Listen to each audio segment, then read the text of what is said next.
Caros amigos, prezados alunos, há muito tempo várias pessoas sugeriram, e eu tenho em vista fazer, uma coletânea de devoções tradicionais do Brasil, do mundo, por uma razão muito simples. Os pedidos são grandes. Há muita gente que deseja reavivar as formas de piedade tradicionais que, infelizmente, depois da hecatombe que se abateu sobre a Igreja Católica, refiro-me a- aos acontecimentos ocorridos a partir do Vaticano II. E, a partir então dessa época, ocorreu o seguinte: muito, mas muito mesmo, dentre as devoções tradicionais, ficou abandonado, esquecido, em segunda plana, né? E os católicos hoje, principalmente os mais jovens, desejam enormemente reavivar isso, conhecer as origens, alinhavar fatos. E nós sabemos que a Igreja Católica está repleta de milagres estupendos. Nesse sentido, gostaria de antecipar o seguinte: nas próximas ocasiões, nas aulas próximas, mais imediatamente eu vou fazer nos dias subsequentes, precisamos tratar de um tema que é fundamental, que é a apologética da fé católica. Bem, o tema da apologética está muito relacionado com os milagres. E eu tenho aqui entre outras coisas que eu coleciono, são imagens relativas a grandes milagres da igreja, a grandes santos. E episódios que nem sempre são conhecidos pelo povo brasileiro. E eu pretendo, então, organizar uma coletânea que apresente isso em série, de modo ordenado. Eu sei que há obras já sobre isso, mas evidentemente eu procuraria fazer uma coisa que apresentasse aspectos ainda não explorados. Por exemplo, aqui, desculpe, é impossível apresentar, é minúscula, né? Trata-se da imagem de Nossa Senhora do Aviso. A origem dela é muito bonita. Trata-se de uma imagem que existia num povoado, numa capela de Portugal, século XVII, e depois de muitas do desenrolar da história, de muitos episódios bem interessantes, o que houve, o milagre mais característico desta imagem é o seguinte, daí se derivou o nome do aviso, né? Segundo ficou sabido e divulgado por todos, um mês antes da morte, a pessoa que leva a imagem piedosamente, reza 3 Ave-Marias todos os dias, é avisada sobre a morte. Quer dizer que tem um papel incalculável. Basta lembrar as duas jaculatórias famosas, né? Da morte repentina e imprevista, né? Não preparada, não inesperada, súbita, e com uma pessoa despreparada, livrai-nos, Senhor. Então, essa devoção é uma das que eu desejo muito colocar em evidência e recomendar que todos, evidentemente, usem, tragam consigo a medalha.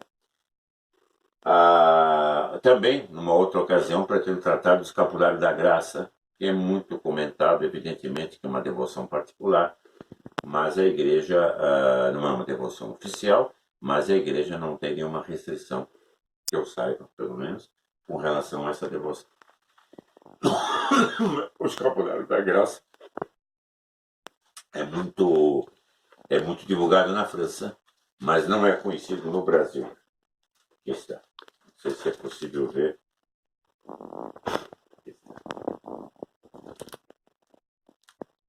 E, igualmente, a devoção a Nossa Senhora do Pilar, na Espanha. É uma devoção conhecidíssima na Espanha, mas aqui no Brasil não tem ampla divulgação. Então, o plano, eu peço que apresentem, evidentemente, sugestões, né? O plano seria preparar um roteiro, uma, uma seleta com um histórico de milagres e de devoções tradicionais. É um trabalho soberbo, enorme. Seria necessário contar com uma equipe. Eu faria o que estiver ao meu alcance, o que for possível. Bom, esse então é um dos objetivos, tendo em vista pedidos que foram feitos, muitos pedidos, que é um dos objetivos que tem em vista ao desenvolver essa série de aulas. E eu desejo que continuem a apresentar sugestões e que evidentemente me relevem, né, pelos atrasos e demoras, interstícios longos, uma vez que há obrigações a cumprir, há trabalhos e responsabilidades múltiplas que me impedem de manter uma sequência contínua e ininterrupta. De qualquer modo, eu reitero, então, que voltem, que insistam, que apresentem sugestões, seja no campo dos milagres, da piedade, seja no campo da formação tradicional ou da história da igreja. Pretendo também apresentar um balanço da história da igreja e, paralelamente, da história entendida do ponto de vista do livro Revolução e Contra-Revolução, do professor Plínio Corrêa de Oliveira. A obra é conhecidíssima e representa um elenco de teses que serve para nortear o católico quando deseja conhecer o processo histórico, como se desenrolou, da decadência da Idade Média até os dias atuais. E, nessa matéria, eu pretendo dar atenção máxima, prioritária, central, à Revolução Francesa, que, de certo modo, pode ser qualificada como uma grande parábola da história. Por quê? Conhecendo a Revolução Francesa, a pessoa tem a oportunidade de conhecer aquilo que é mais emblemático e simbólico na história. Não seria temerário afirmar que o que antecedeu a Revolução Francesa e a fortiori o que se manifestou depois encontra uma apresentação, como é que eu diria, uma caracterização muito precisa, muito específica e muito paradigmática no desenrolar dos episódios todos da Revolução Francesa. Por essa razão, se nós estudarmos de forma sistemática o processo da Revolução Francesa, tal como se desenrolou desde o início até a restauração monárquica e passando pelo século XIX, fazendo um desdobramento que mostre a ligação, por exemplo, entre a Revolução Francesa e a Revolução Comunista até a Primeira Guerra Mundial. Se fizermos isso, acredito que o nosso público, os alunos todos, os amigos, poderão apreciar no seu conjunto essa sucessão dos episódios históricos. Por que é importante saber isso? Não é preciso recordar que a história é mestra da vida, como dizia Cícero. Isso é um pressuposto. Agora, o que é a história? Segundo a concepção católica, segundo ensina Santo Agostinho na Cidade de Deus, é uma luta entre os que servem a Deus a ponto de esquecer de si mesmo e os que servem a si mesmo a ponto de esquecer de Deus. Então, há um embate entre a cidade de Deus e a cidade do demônio, ou a cidade do homem, como preferir. O homem no sentido de se colocar no lugar de Deus. Bom, então, por isso, é praticamente impossível que a pessoa tenha uma visão geral da luta que se deve travar nos dias de hoje contra os inimigos da Igreja Católica e da civilização cristã. Do modo como se apresenta, se a pessoa não conhecer os antecedentes históricos, não tiver uma visão panorâmica a respeito desse embate nas suas várias etapas, todo o ciclo histórico, tendo em vista que a Igreja Católica é o centro da história. Pode-se afirmar, a história é eclesiocêntrica. Como assim? Ao contrário do que dizem marxistas e outros, a história está centrada no papel da revelação, quer dizer, está centrada na redenção de nosso Senhor Jesus Cristo. Então, a civilização cristã é o desenrolar disso que teve o seu esboço desde o início da Igreja Católica, quando quando a fé verdadeira começou a plasmar, a modelar os acontecimentos. Antes a alma das pessoas, evidentemente, e em seguida a sociedade.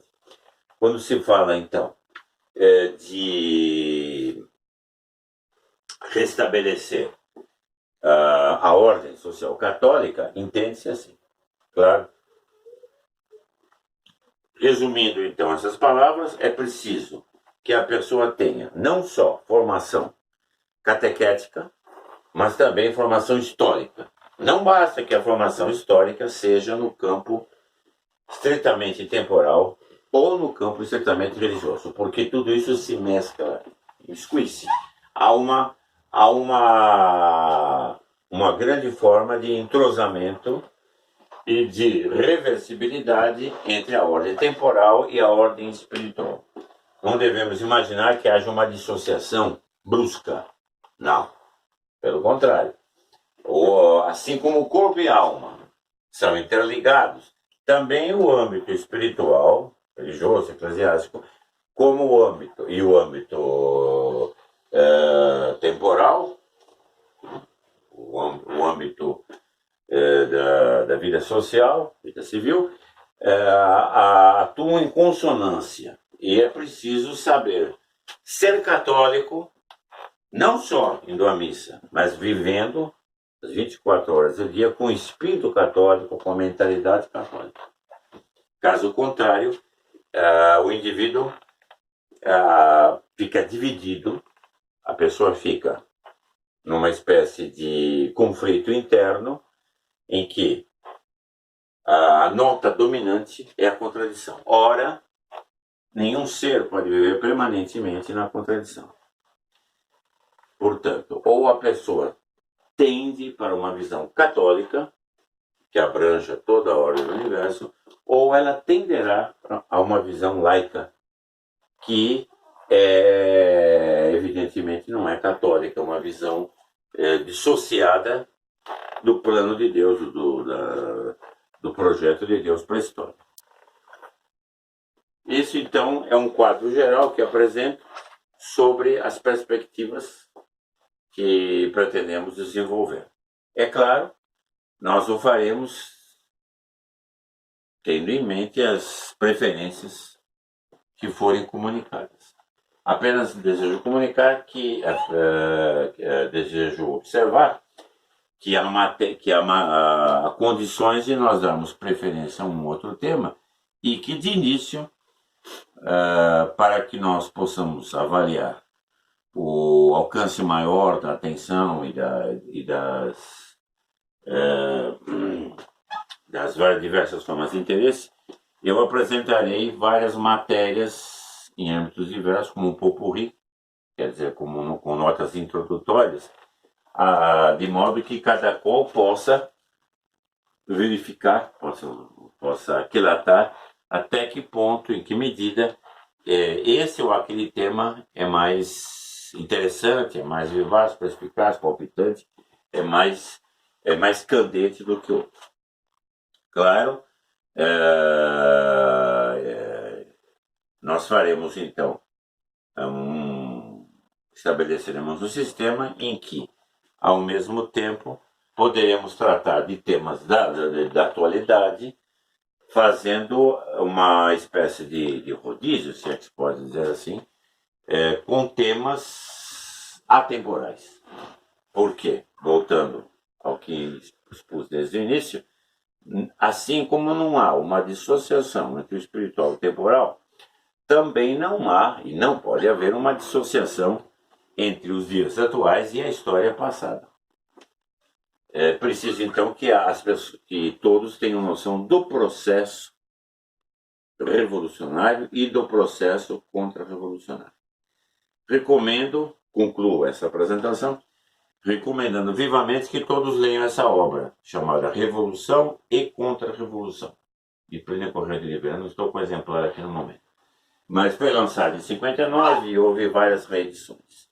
A obra se consagrou pelo mundo, foi reproduzida em diversos idiomas e serve então como um quadro panorâmico, uma coletânea de teses que orientam a pessoa no sentido de encontrar não só o veio condutor da história, como também conhecer as perspectivas de hoje com um fundo de quadro que é preparatório, que é introdutório da realidade atual. Certo? Um engano muito frequente das pessoas é achar que os episódios se apresentam de modo seccionado. Isso não é verdade. Há uma parte que lá no livro, nesse livro, aparece como Revolução A, tendências e ideias, depois a Revolução B, que é nos fatos. A etapa de preparação é muito mais importante do que a execução. Do mesmo modo que é mais importante o que se passa no interior de nossas almas do que aquilo que ocorre fora, nas pequenas coisas que nós nos decidimos. Por essa razão, é preciso aprender a estudar as causas e as consequências dos acontecimentos. Sem isso, não estamos habilitados a conhecer a arte de viver. Muitos pensam que a pessoa aprende a viver frequentando um ensino fundamental, várias etapas de ensino. O ensino só é verdadeiramente eficaz quando a pessoa tem condições de assimilar. Assimilar significa aproveitar. E o aproveitamento pressupõe discernimento. O discernimento significa o quê? Que a pessoa, por um processo de amadurecimento, de análise, de esforço, sobretudo recorrendo à proteção divina, que vem pelas mãos de Nossa Senhora, medianeira universal, todas as graças, o homem, então, o rapaz, o moço, em qualquer etapa da vida que for, aprende a conhecer as grandes linhas dos acontecimentos e a não se perder nos aspectos secundários. Certo? Havia uma escritora que diz, se não me engano é Eleonora Roosevelt, mas não me lembro bem, há 3 gêneros de indivíduos: aos que se interessam pelos acontecimentos, outros que se interessam pelos fatos, e um terceiro gênero que se interessa por pessoas. Bom, é interessante isso. 3 feitios humanos. Os que se interessam pelos grandes acontecimentos são pessoas de visão, quer dizer, aptas a desempenhar um papel na história e a ter grandes, e a demonstrar grandes horizontes. Podem ser, então, os condutores da sociedade, e representam um grande papel e podem ser realmente bons, como é que eu diria, bons mestres ou orientadores. Depois, os que se interessam por fatos. Qual é a diferença entre fato e acontecimento? Não estou dando nenhuma definição técnica, científica, que não viria ao caso. Evidentemente, acontecimento é algo que tem uma repercussão grande, expressiva. Um fato é algo que tem uma repercussão, um alcance muito mais limitado. E no tocante ao terceiro gênero de pessoas, como mencionei, são aquelas que se interessam pelos fatinhos miúdos, quer dizer, pelas minudências, quesilhas e geralmente casinhos de vida pessoal. Esse terceiro gênero de pessoas é o que está menos apta a atuar nos acontecimentos, a ter personalidade própria, a tomar iniciativas. é fácil, esse gênero de pessoas é facilmente, como é que eu diria, facilmente, não uso o termo manipulável hoje, que é um termo muito dado, muito surrado e perdeu o sentido original. Mas eu diria, esse terceiro gênero de pessoas facilmente não tem condições de se dirigir por si mesmo e recebe influências diversas sem que tenha possibilidade de averiguar o que deseja receber em matéria de influência e o que não deseja. Quer dizer, são pessoas com discernimento mais fraco. Logo, se nós queremos não ser Maria vai com as outras, é preciso que nós aprendamos a saber ver o sentido da história nos grandes acontecimentos. Depois nos fatos. E, em terceiro lugar, nas pessoas. Não invertendo a ordem, que é o símbolo da decadência atual. As pessoas frequentemente se interessam mais pelo episódio concreto, que trata de indivíduos, do que pelo terreno das ideias. Agora, a ideia, se a ideia em abstrato é difícil de ser construída, involucrada nos acontecimentos e nos fatos, é muito mais fácil que nós consigamos compreendê-las e levá-las avante, fazer com que triunfem em nós. Portanto, a Igreja Católica nos fornece manancial para isso. Princípios, pressupostos. Meus amigos, inscrevam-se no canal, se apreciaram o vídeo, entrem na referente indicação gostei, assinalem lá à vontade, apresentem sugestões e compartilhem com os amigos. Até mais, até breve.